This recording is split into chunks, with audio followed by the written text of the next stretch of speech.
are very bad in terms of build quality or very cheap.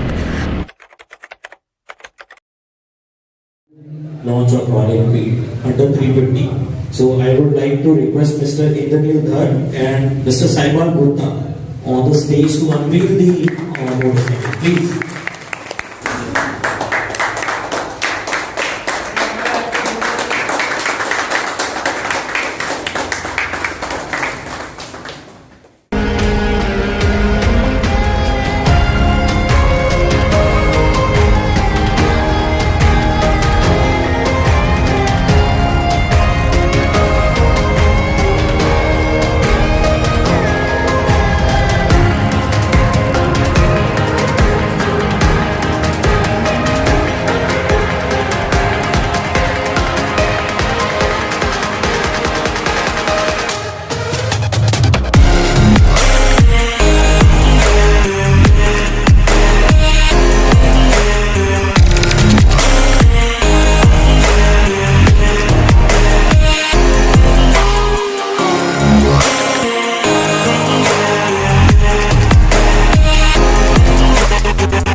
So this is the meter console of Hunter 350, which is exactly like Meteor.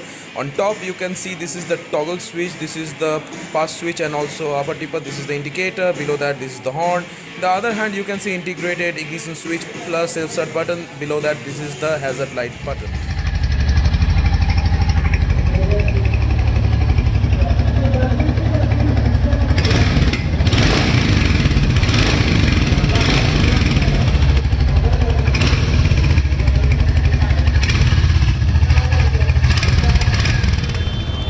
So hi guys, as you can see that I'm riding Royal Enfield Hunter 350, and the first thing what I notice in this bike is the seat height is very low, and this motorcycle is also very lightweighted. So as per your reference that my height is 5'6", and I can easily that means plug in my foot into both sides. So if your height is 5'4", then there is no problem for you, but yes, if your height is below 5'4", then definitely it will be a problematic for you.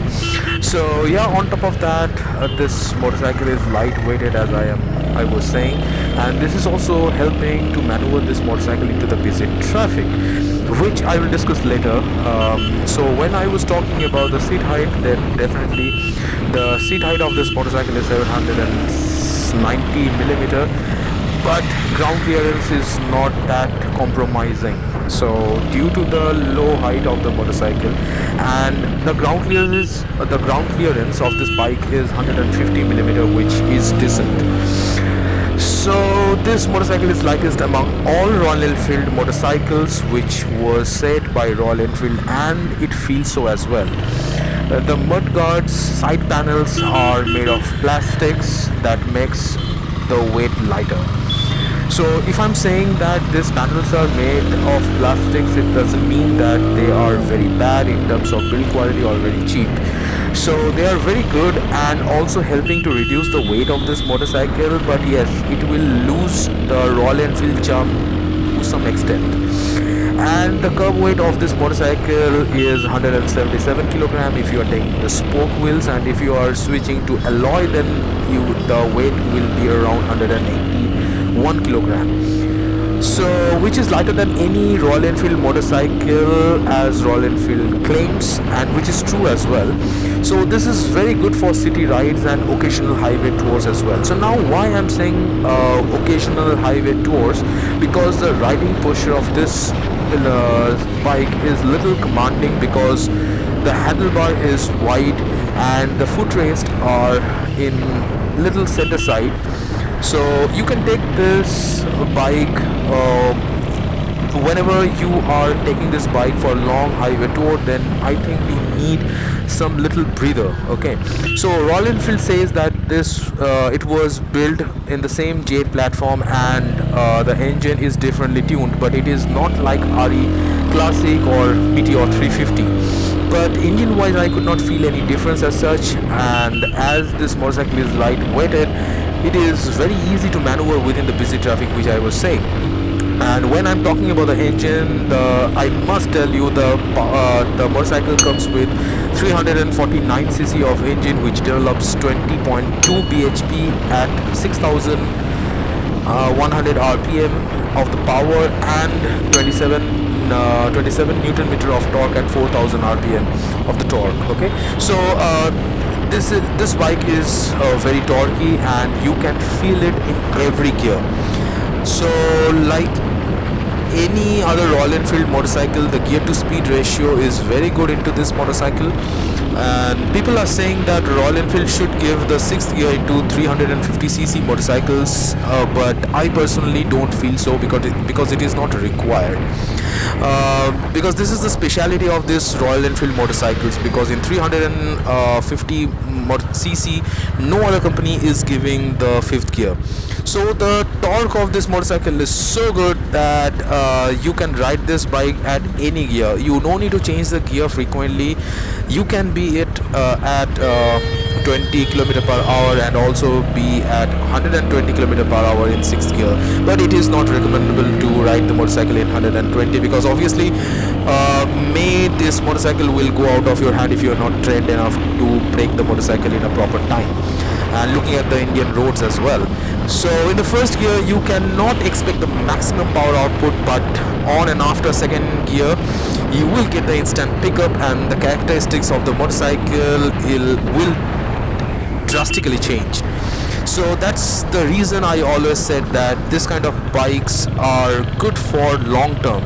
Why I'm saying that, as the bikes which gives maximum output in 1st gear, they need more services to get the same punch. Otherwise in long term the engine can seize if they are not getting proper services, but for RE bikes is not in the case.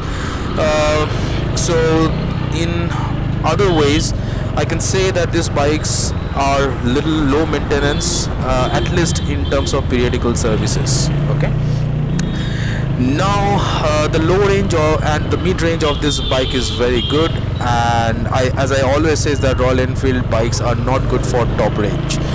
The bike is very smooth and refined, that actually I like it. Now I'm mentally prepared for this kind of smooth engines, because usually it was not happened before.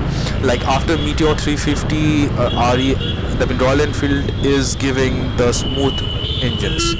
So lack of slipper clutch makes this clutch action is little heavy. I personally feel this, that Royal Enfield could give the slipper clutch at least as an optional.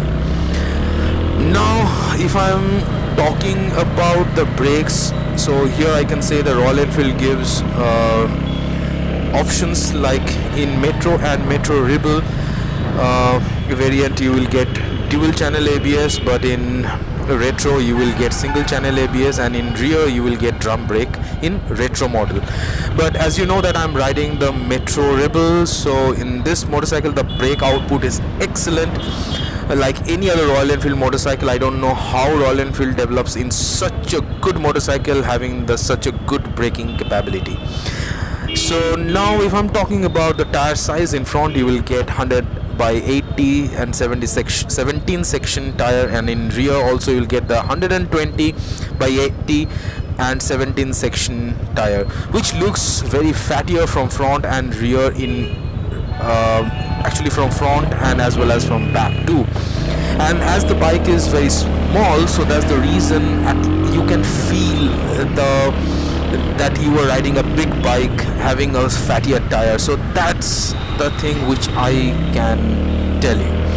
And moreover, the rear panel is exposed, so that's the reason actually the fattier tire is visible in such a way, and it looks actually great. Okay. And when I'm talking about the tires, so definitely I have to mention that in retro you will get the spoke, but in metro and metro rebel you will get the alloy wheels. Okay, so now it's your choice that which one you should go with. Now actually the other YouTubers are actually complaining about the stiff suspension, but I personally feel so that there is a cause of it, because obviously, as you know, that the this motorcycle is low heighted motorcycle. So as a result, what happened, you know that what is the condition of the city roads or the speed breakers, because the speed breakers are huge and the huge potholes are actually hailing your life. So sometimes I have seen, if Royal Enfield is giving the lighter suspension, then might it happen that like if you are crossing this huge speed breaker, that time it touched into the lower section of the motorcycle. So that's the reason it might that Royal Enfield is giving the stiffer suspension. But yes, it is not that stiffer, which I feel so. Rear one, yes, of course it is stiffer, but in the front it is medium. I would not say that it is actually stiffer in front as well. But yes, in every bump, every pothole, I can feel it in my bump.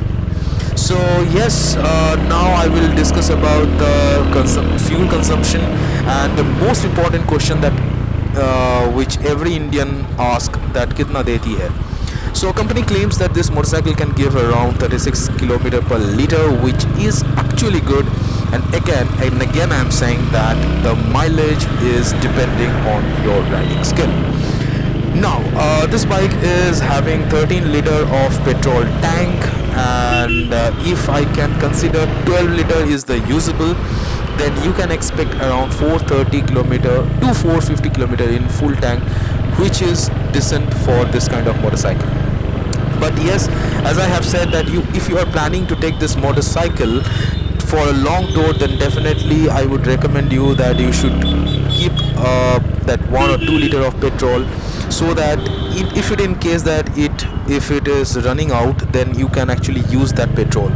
So that's all about riding the riding review of this motorcycle. So I'll go back to home and I will discuss that whether you should buy this motorcycle in 2022 or not, or who can actually consider this motorcycle.